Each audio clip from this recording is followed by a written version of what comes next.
वक्त की बड़ी खबर आपको बता रहे हैं। उत्तर प्रदेश के लखनऊ में एक बार फिर से पोस्टर वॉर शुरू हो गया है। लखनऊ के रास्ते में हर चौराहे पर इस तरीके की पोस्टर्स लगाए गए हैं जिस पर समाजवादी पार्टी और अखिलेश यादव पर सीधा निशाना साधा गया है। उन्हें बिजली चोर और कटियाबाज कहकर बुलाया गया है इन पोस्टर्स में। इसी पर और जानकारी के लिए मेरे साथ मौजूद है मेरे सहयोगी नीतीश ठाकुर। सर, लखनऊ में जिस तरीके से हर जगह पर, हर चौराहे पर, रास्ते पर इस तरीके से इतने बड़े बड़े पोस्टर्स लगाए गए हैं और अखिलेश यादव पर बिजली चोर होने का ये जो आरोप लगाया गया है, कहां तक सही है? देखिए, ये सही है या गलत है ये तो खुद जनता अपने पोस्टर्स के हिसाब से बता रही है। इससे पहले हमने एक और तस्वीर देखी है। इन्हीं अखिलेश यादव के नाम पर लियारी राज की तस्वीरें लगी थी। लियारी क्या, जो पाकिस्तान में जिसके ऊपर एक हमारे देश में मूवी बनाई गई धुरंधर, उसी को कनेक्ट करते हुए बताया गया कि अखिलेश यादव जो है वो उत्तर प्रदेश में एक समय पर लियारी का ही राज चला रहे थे, यानी कि गुंडा राज, जंगल राज, जिससे प्रदेश को धीरे धीरे करके बर्बाद किया जा रहा था।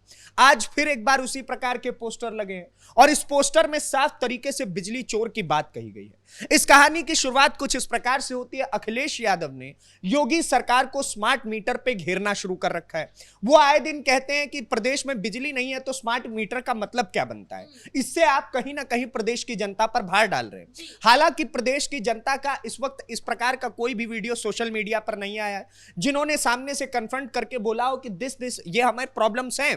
सर, लेकिन अखिलेश यादव ने अपने ही सोशल मीडिया हैंडल एक्स पे बहुत सारे वीडियोस ऐसे डाले हैं जहां दिखाया जा रहा है कि महिलाएं जो है वो स्मार्ट मीटर निकाल कर, तोड़कर रोड पर फेंक रही हैं, प्रदर्शन कर रही हैं। इसी प्रकार के फॉल्स नैरेटिव चलाने का तो काम है। यही तो करना चाहती है समाजवादी पार्टी की सरकार। और इसी प्रकार से प्रदेश में क्यों कहीं ना कहीं न्यूसेंस क्रिएट करने के लिए वो अपनी सरकार भी लाना चाहती है। हालांकि आप समझिए कि जो लोग आज बिजली चोरी की बात कर रहे हैं, योगी सरकार के ऊपर बार बार निशाने साध रहे हैं, उसको लेकर के अब खुद प्रदेश की जनता तस्वीरें लगा करके बता रही है कि कटियाबाज कौन है और बिजली चोर कौन है। किसके समय पर जब सेफई में महोत्सव हुआ करता था तो आसपास के 50 गांव की बिजलियां काट दी जाती थी। क्यों? क्योंकि केवल और केवल सेफई में महोत्सव होना है, पिताजी का जन्मदिन है, वहां पर अमिताभ बच्चन, बड़े बड़े सुपरस्टार्स आकर के वहां पे डांस करेंगे, इसलिए पूरा का पूरा लाइट का इंतजाम केवल सेफई में होना चाहिए, उस स्टेज पर होना चाहिए, ना कि प्रदेश के अन्य जिलों में, अन्य इलाकों में होने चाहिए। अगर आप इलेक्ट्रिसिटी की ही बात कर रहे हैं, आज से कुछ समय पहले आप उत्तर प्रदेश की स्थिति को समझिए। उत्तर प्रदेश के अंदर एक समय पर क्या हुआ करता था, पूरे के पूरे प्रदेश में कुछ ही ऐसे चुनिंदा जगह थे जहां पर बिजलियां आया करती थी। For example Lucknow, for example Kanpur, for example Meerut जैसे शहर जो कि दिल्ली एनसीआर में लगते हैं या फिर खुद में एक विकसित शहर हुआ करते थे। लेकिन उसके अलावा अगर आप पूरे प्रदेश की बात करें तो चाहे वो मुलायम सिंह यादव की सरकार रही हो, चाहे वो अखिलेश यादव की सरकार रही हो, इनकी सरकारों में कई ऐसे गांव हुआ करते थे, मतलब कई तो छोड़ दीजिए, सैकड़ों हिसाब से ऐसे गांव थे जहां पर कहीं पर भी बिजली की सुविधा नहीं पहुंची हुई थी। 2014 के बाद से इलेक्ट्रिसिटी को लेकर के जिस प्रकार से प्रधानमंत्री नरेंद्र मोदी ने एक विजन रखा, उन्होंने कहा कि मुझे हर एक गांव में 2 मूलभूत सुविधाएं जो है वो तो चाहिए ही चाहिए। पहला बिजली, दूसरा शौचालय।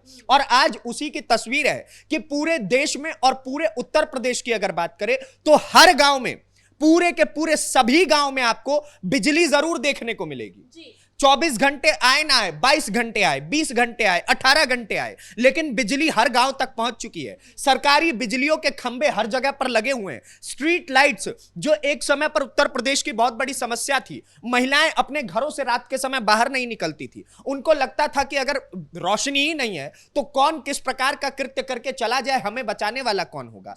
आज अगर आप उसी स्ट्रीट लाइट की बात करें तो पूरे प्रदेश में, गांव गांव में, गली गली में, हर शहर में, हर गांव में, दूर दराज के गांव में, हर जगह पर आपको स्ट्रीट लाइट्स देखने को मिलेंगी। तो ये सारी की सारी सुविधाएं जो है वो योगी सरकार के शासनकाल में आई है, वो प्रधानमंत्री नरेंद्र मोदी के शासनकाल में आई है। लेकिन अगर इनकी बात करें तो इनको लेकर के तो साफ साफ मीडिया के कटआउट्स लगाए जा रहे हैं। दैनिक भास्कर के कटआउट लगा करके बताया गया है कि कैसे आजम खान एक समय पर पूरे के पूरे अपने क्षेत्र की बिजलियां चुरा करके केवल अपने यूनिवर्सिटी को चलाने के लिए और उसमें हैवी मशीनरीज का काम हो सके उसके किसके लिए उन बिजलियों का इस्तेमाल किया करते थे? आप ये देखिए, उप सपा के गढ़ में इतनी बड़ी बिजली चोरी, दैनिक जागरण का, न्यूज 18, आजम खान के हमसफर रिमोट में इस प्रकार से अलग अलग खबरें चलाई गई हैं। तो क्या ये सब कोई गलत खबरें हैं? वो तो खुद अगर मीडिया चैनल्स चला रहे हैं तो ये कहीं ना कहीं आपकी हकीकत को उजागर करता है कि कैसे आप पूरे के पूरे प्रदेश की जनता की बिजली चुरा करके अपने लिए इस्तेमाल किया करते थे। और आज जब आपको प्रदेश की जनता याद आई है, ठीक चुनाव से 1 साल पहले,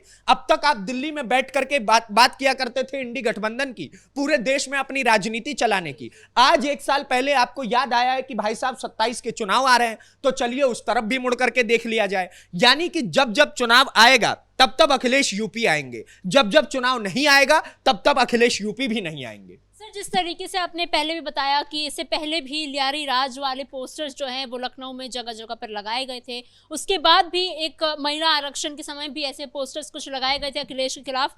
तो विधानसभा चुनाव से 1 साल पहले पोस्टर्स वॉर जो अब शुरू हो गया है, ये उत्तर प्रदेश में एक नई तरह की राजनीति, एक तरह की खेल देखने को मिल रहा है कि पोस्टर्स लगाने शुरू कर दिए गए। अज्ञात लोग लगाते हैं रात में पोस्टर और फिर वो गायब हो जाते हैं, पता नहीं चलता किसने लगाया है। तो इस तरीके से विधानसभा चुनाव पर इन पोस्टर वॉर का कितना प्रभाव पड़ सकता है? विधानसभा चुनावों पर पोस्टर वॉर का बहुत बड़ा प्रभाव है, क्योंकि ये जो पोस्टर्स लग रहे हैं ये खास तौर पर चुनिंदा जगहों पर ही लग रहे हैं। और खास तौर पर अगर हम बात करें तो लखनऊ में ही लग रहे हैं। लखनऊ जो कि प्रदेश की राजधानी है, जहां पर प्रदेश का हर एक व्यक्ति कभी ना कभी किसी प्रशासनिक कार्य से, किसी सरकारी कार्य से, या कभी ऐसे ही घूमने के कारण ही वो लखनऊ जरूर जाता है। और अगर वहां वो अखिलेश यादव के इस प्रकार के पोस्टर देखेगा तो उसे पता चलेगा जिन चीजों को आज तक छुपाया गया था, जैसे ये बिजली चोरी की बात हो गई, इससे पहले आपको पता चलेगा तो सपा के लियारी राज की तस्वीरें लगाई गई थी कि कैसे क्राइम उस समय पर अपनी चरम सीमा पर पहुंचा हुआ था।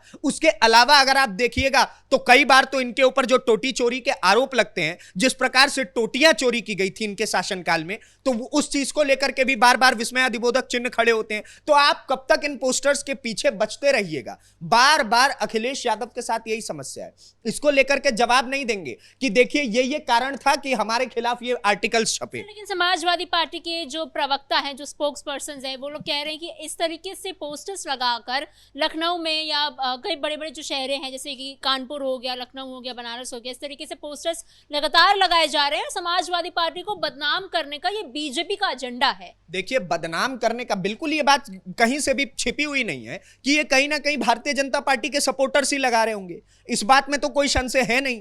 लेकिन बात यह है कि आपने वो सामने से पॉइंट्स दे रखे हैं बदनाम करने के। आपके समय पर बिजली चोरी हुई है जो आप उस चीज को डिनाई नहीं कर सकते हैं, तो वो पोस्टर लगेंगे। आपके समय पर टोटी चोरी हुई है तो उसके पोस्टर्स लगेंगे। आपके समय पर महिलाएं सुरक्षित नहीं थी तो उसके पोस्टर सपा लियारी राज के लगेंगे। आपके समय पर किस प्रकार से प्रशासन जो है वो समाजवादी पार्टी के कुछ पोषित माफिया होते थे उनके हिसाब से चलता था, तो उसके भी पोस्टर्स लगेंगे। आपके समय पर अतीक अहमद आपकी पार्टी से विधायक और फिर सांसद बनता है तो उसके बारे में भी पोस्टर लगेंगे कि कैसे पाकिस्तान के साथ उसका कनेक्शन था। आप इन चीजों से डिनाई नहीं कर सकते हैं। क्या समाजवादी पार्टी के प्रवक्ता आकर के इस बात को कह सकते हैं कि ये जो पोस्टर्स लगे हैं बिल्कुल झूठे हैं? वो इस बात को नहीं कह सकते हैं, क्योंकि इसको लेकर के प्रॉपर प्रूफ और आर्टिकल्स के साथ पोस्टर लगाए जा रहे हैं। दैनिक भास्कर की रिपोर्ट है, न्यूज 18 इंडिया की रिपोर्ट है। आप इन चीजों के पीछे कैसे छुपिएगा? ये तो सामने की तस्वीरें खुद बता रही हैं। आप ये बात ये है कि अब प्रवक्ताओं को क्या है, समाजवादी पार्टी के उनका जॉब है, इट्स देयर ड्यूटी, कुछ भी करेंगे बस अपने नेता को बचाना है, अपनी पार्टी को बचाना है। तो इसलिए किसी भी प्रकार की ऊट पटांग स्टेटमेंट देकर के अपनी पार्टी को बचाने का प्रयास, यही करने का इस वक्त काम किया जा रहा है। लेकिन सर, इस पोस्टर में हम अखिलेश यादव के साथ आजम खान और शफीकुर रहमान की तस्वीरें भी देख सकते हैं, तो ऐसे में आजम खान और शफीकुर रहमान पर भी निशाना क्यों साधा गया? इसके पीछे का कारण हमने बताया कि कैसे आजम खान के समय पर उनके क्षेत्र में बिजलियां चोरी करके कुछ चुनिंदा जगहों पर पहुंचाई जाती थी। और उसके अलावा अगर शफीकुर रहमान वर्ग की बात करें तो उनके पिताजी के शासनकाल में भी और उनके शासनकाल में भी इसी प्रकार का खेल होता था। तो ये जो 3 मुख्य चेहरे हैं जिनको आज समाजवादी पार्टी आजम खान की अगर बात करें तो समाजवादी पार्टी कहती है कि उनके ऊपर ज्यादती हो रही है, उनके ऊपर झूठी कॉन्स्पिरेसीज चला करके उनको जेल में रखा जा रहा है। शफीकुर रहमान बर्क की बात करें तो हम ये सभी जानते हैं कि वो एक रेडिकल इस्लामिस्ट के हिसाब से ही काम करते हैं, उसी थॉट प्रोसेस पे काम करते हैं। पूरे के पूरे प्रदेश में वो कभी ना कभी इसी प्रकार के स्टेटमेंट देकर के न्यूसेंस क्रिएट करने का काम करते हैं, और इसी वजह से आज जब ये पोस्टर लग रहे हैं तो आपको समस्याएं हो रही है। आप जाकर के इस चीज को बोलिए, खंडन कर दीजिए ना, आप प्रेस कॉन्फ्रेंस करके बताइए कि ये सारी की सारी रिपोर्ट्स झूठी हैं, और उसके बाद भारतीय जनता पार्टी की तरफ से जो भी स्टेटमेंट आएगा उसको देखा जाएगा। लेकिन आप इस बहस के लिए तैयार ही नहीं हो सकते, क्योंकि अंदर खा नहीं, हृदय के भीतर से ही सही, लेकिन आप ये बात जानते हैं कि ये सारी की सारी सच्चाइयां हैं और आप इसके पीछे छुप नहीं सकते हैं और बार बार जनता को बरगलाने का प्रयास भी नहीं कर सकते हैं। जी सर, इन तमाम जानकारियों के लिए धन्यवाद। कुल मिलाकर लखनऊ में एक बार फिर से पोस्टर वॉर शुरू हो गया है। अखिलेश यादव और समाजवादी पार्टी लगातार निशाने पर आ रहे हैं। उनकी बिजली चोरी हो या फिर उनके शासन में जिस तरीके से प्रशासन काम कर रहा था, जिस तरीके से दंगे फसाद होते थे, क्राइम ज्यादा बढ़ गए थे, उस पर लगातार निशाना साधा जा रहा है इन पोस्टर्स के जरिए। फिलहाल इस ब्रेकिंग में इतना ही। कैमरा पर्सन राजकुमार के साथ मैं समीक्षा तिवारी, कैपिटल टीवी उत्तर प्रदेश।